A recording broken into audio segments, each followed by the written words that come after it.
Sunday dinner at Mom's house was mandatory. Every week, same time, same expectation. My sister Lauren hosted now that Mom had moved into the small apartment attached to Lauren's house. I arrived with my 6-year-old son Daniel at 5:30. Lauren's husband, Greg, was grilling. Their 3 kids were running around the yard. Mom sat on the patio with her wine, directing everything as usual. "You're late," Lauren said when we walked in. "Traffic." "It's Sunday, there's no traffic." Daniel squeezed my hand. He never liked these dinners, too loud, too chaotic, and his cousins ignored him. "Go play," I told him gently. He wandered toward the yard where Lauren's kids were kicking a soccer ball. I helped carry food to the outdoor table. Grilled chicken, sides Lauren had picked up from the deli, store-bought rolls. Simple, easy, the kind of dinner that looked effortful wasn't. "How's work?" Mom asked me. "Busy? Good. Still at the hospital?" "Yes, still managing the billing department." "That's nice. Stable." She made stable sound boring. Greg brought the chicken over. "Everyone hungry?" The kids came running. Lauren's oldest 12-year-old Connor pushed past Daniel to get to the table first. Her twins, both 9, climbed over each other for seats. Daniel stood back waiting. Always polite, always patient, always overlooked. "Daniel, sit," I said, pointing to the chair next to me. Connor snorted. "Why does he get to sit by the adults?" "Because I'm his mother and I said so. He should sit at the kids' end. That's where he belongs." Lauren was plating chicken. "Connor, don't be rude." But she was smiling. That little smile that said she agreed but wouldn't say it out loud. We ate. The twins talked over each other about school. Connor complained about his math teacher. Greg discussed a promotion opportunity. Mom praised Lauren's hosting skills. Daniel ate quietly beside me, cutting his chicken into small pieces. "How's school, Daniel?" Mom asked, remembering he existed. "Good, I like reading." "Reading's important," she said, already turning back to Lauren. "So the promotion." Conversation moved on. Daniel went back to being invisible. After dinner, the kids went back outside. I started clearing plates. "Leave those," Lauren said. "Greg will get them later." "I don't mind." I said leave them. I sat back down. Mom refilled her wine. Lauren checked her phone. Greg excused himself to watch sports. Through the window, I could see the kids playing. Connor had the soccer ball. The twins chased him. Daniel stood on the edge of the grass, watching. Connor kicked the ball hard. It bounced off the fence near Daniel. "Get that!" Connor yelled. Daniel picked up the ball and threw it back. Connor caught it and threw it to one of the twins. "You're supposed to kick it, dummy," Connor said. "Don't you know anything?" The twins laughed. Daniel's face turned red. He walked back toward the house. "Sensitive," Lauren observed. "Kids need thicker skin." He's 6. Connor was tougher at 6. Daniel came inside. "Mom, can we go?" "Soon, buddy." "I want to go now. We just finished eating. It's rude to leave right away." He sat beside me, pressed against my side. Connor came in for water. He looked at Daniel. "Why's he always so weird?" "Connor," I said sharply. "What?" "He is. He doesn't play right. He doesn't talk. He just stands there. He's shy. He's weird." Connor filled his water bottle and went back outside. Lauren hadn't corrected him. Mom hadn't said anything. They just sat there, letting the 12-year-old call my son weird. "He could be more social," Mom said finally. "Might help him make friends." "He has friends." "Does he?" Lauren says Connor's never seen him with anyone at school events. Different grades, different classes. Still, a child should be more outgoing. Maybe some activities, sports, something to toughen him up. Daniel pressed harder against me. He heard every word. "He's fine as he is." "You're too soft on him," Mom said. "Boys need structure, discipline. My generation knew how to raise strong boys. Your generation also thought hitting kids built character." "Don't be dramatic. I'm just saying he could use some backbone." I stood up. "Daniel, go get your jacket." "Already?" Lauren asked. "It's not even 7. We have things to do." "On a Sunday night?" "Yes." Daniel ran to get his jacket from the hallway. I grabbed my purse. "You're being sensitive," Mom said. "No one meant anything by it." Connor called him weird twice. You said he needs to toughen up. Lauren called him sensitive.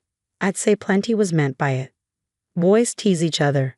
It's normal. Except Connor's your grandson and Daniel's your grandson. and you only defended one of them. Connor appeared in the doorway. He'd been listening. Grandma, is Aunt Claire leaving because of me? No, sweetie, Mom said. Your aunt is just.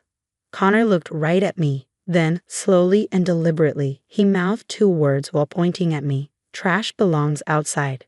The twins had come in behind him. They giggled. Lauren's mouth opened, but she said nothing.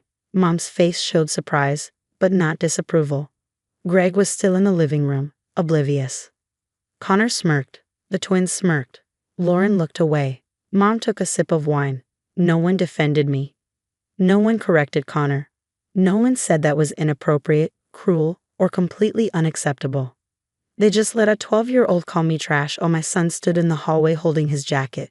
I nodded once. You're right. We should go. I took Daniel's hand and walked out. In the car, Daniel was quiet. Too quiet. You okay, buddy? Why did Connor say that about you? Because he's 12 and doesn't understand how words hurt. But nobody told him to stop. I know. Grandma didn't say anything. I know. Does that mean they think you're trash too? What they think doesn't matter. Does it matter what I think? Very much. What do you think? I think you're the best mom, and they're mean. Thank you, buddy. That's all that matters. At home, I got Daniel ready for bed. Read him 2 stories. Tucked him in with his favorite stuffed bear. Then I sat in my living room and opened my banking app. The monthly transfer was due today, same as it had been every month for 7 years. $3,200 every month to Mom's account. I'd set it up when she retired early due to health issues. Her pension wasn't enough to cover expenses. She'd needed help.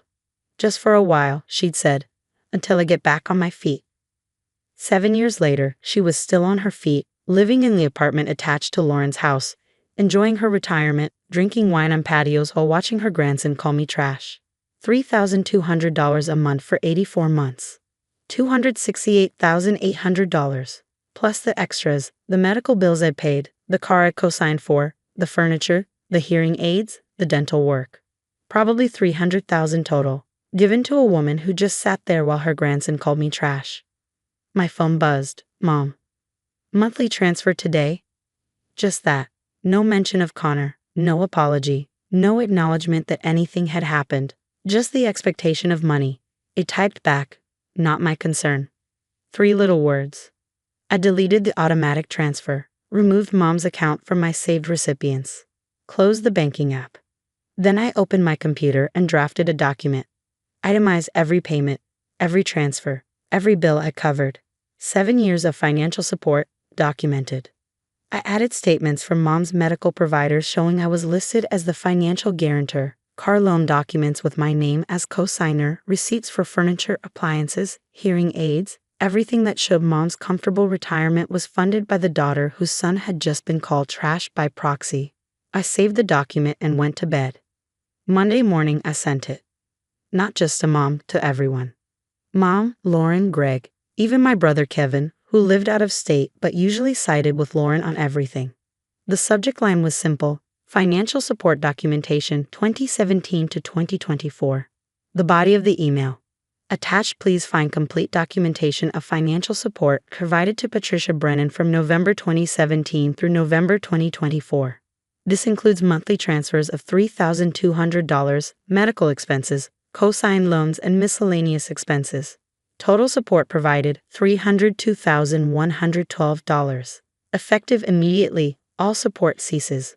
Monthly transfers, canceled. Co-signed obligations.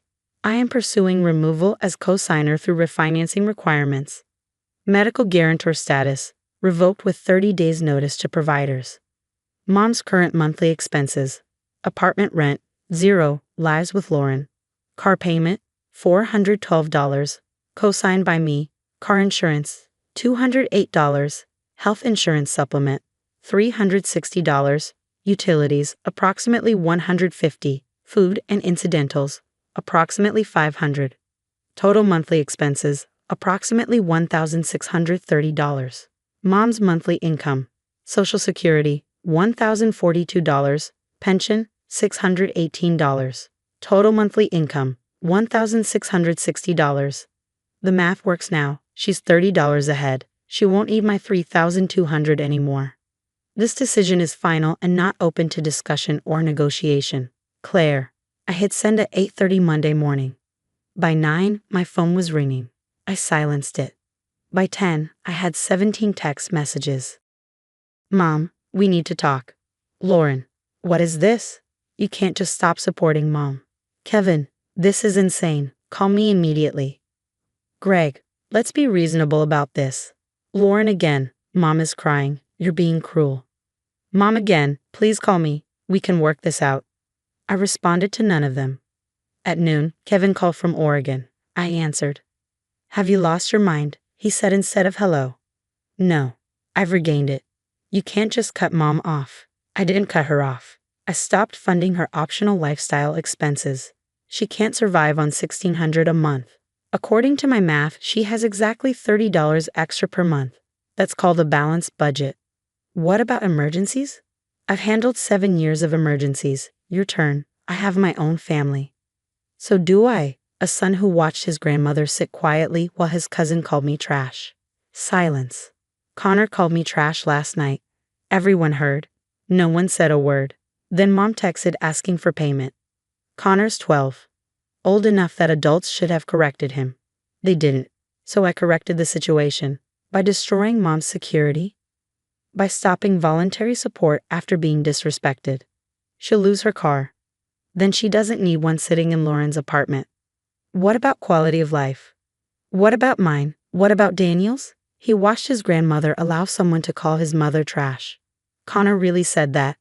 While everyone smirked, while my 6-year-old held his jacket. That's not okay. No.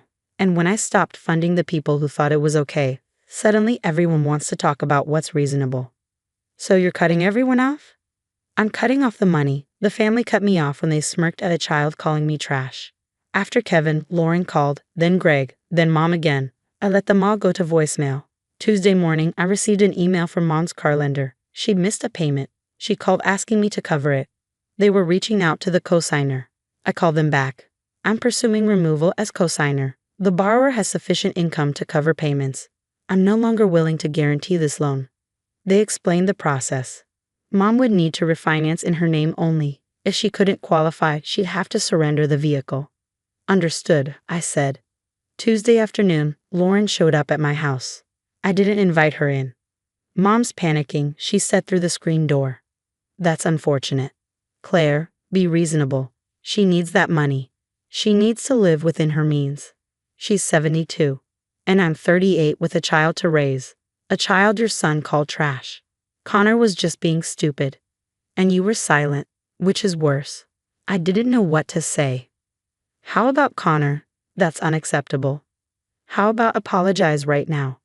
How about anything other than smirking? I wasn't smirking. You were smiling. I saw it. Now I'm done. Done with dinners. Done with transfers. Done with family that thinks I'm trash while cashing my checks. What about Mom? She'll lose everything. She'll lose the car she barely drives. She'll lose the premium cable package I didn't know I was paying for. She'll lose the wine budget. She'll still have a roof over her head in your apartment. She'll still have food. She'll still have health care. She'll be fine. This is so selfish. This is self-preservation. There's a difference. She left. Wednesday, Mom called from Lauren's phone. I answered. Please, she said. I'm sorry. Connor was wrong. I should have said something. Yes, you should have. But cutting off all support? That's so extreme. Is it? More extreme than watching your grandson call me trash? He didn't call you trash. He said trash belongs outside, while pointing at me. What else does that mean? He's a child. Who learned that behavior from the adults around him. Who learned that Aunt Claire is less than. Who learned it's okay to insult her because she'll keep paying anyway. That's not. I never taught him that. You didn't have to use words. You taught it by never defending me. By always taking Lauren's side. By accepting my money while treating me like an obligation instead of a daughter. I love you. Love isn't about words, Mom. It's about actions. Your actions told me I'm worth $3,000 a month but not worth defending. So now you get neither the money nor the burden of pretending you value me. What can I do to fix this? Nothing. It's not fixable with an apology 7 years too late. It's not fixable with promises to do better. It's done. Please, Claire, I'm your mother. And Daniel's your grandson, The one you watched being hurt and said nothing. I'm protecting him now the way you should have protected me then. I hung up. Thursday morning, I took Daniel to school. When I picked him up, he was smiling. Good day, I asked. Really good. I didn't think about Sunday at all. That's wonderful, buddy. Are we still going to Grandma's for dinner? No. No more Sunday dinners. Ever. Not for a while. Good. I didn't like them anyway. Why didn't you tell me? Because you said family was important. I didn't want to make you sad. Family is important, but we get to choose what family means, and it doesn't mean spending time with people who hurt us. Even if they're related. Especially if they're related, being family doesn't excuse cruelty. Okay, can we have our own Sunday dinners? Just us. Absolutely. What do you want to eat? Pizza, and we can watch movies, and nobody will call us weird. Perfect. That Sunday, Daniel and I ordered pizza, watched 2 movies, played board games, laughed without worrying about who was listening. No 12-year-olds calling anyone trash. No grandmothers asking for money. No mandatory dinners pretending everything was fine. Just us, just peace, just a family of 2 who actually valued each other. On Monday, the 8th day since I'd stopped the transfer, I checked my phone. No messages from Mom asking for money. She figured out how to live within her means. Trash had taught itself to stay outside. And inside, where it was warm and safe and kind, Daniel and I were finally home.